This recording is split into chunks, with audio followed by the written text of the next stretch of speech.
Derya ablamın kaçacağını, İhsan'ın ölümüne sebep olmuşum.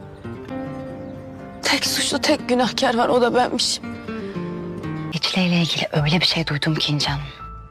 Dünyada o kızı yıkıp hayatımızdan def edecek başka bir şey yok.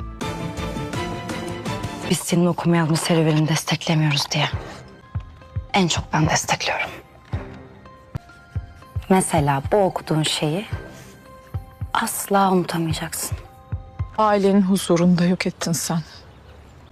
Demek sadece benim ailemin değil, ablanın ölümünden sen sorumluymuşsun. İşte ya, Hala mı inandırmaya çalışıyorsun? Öyle mi?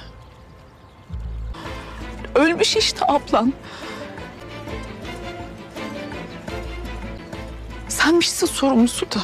الخدمة زهره بتسمع دجلة هي بتقول أن هي السبب في موت أخوتها دريا. زهره بتروح تقول لي أم دجله اللي هي سمعته.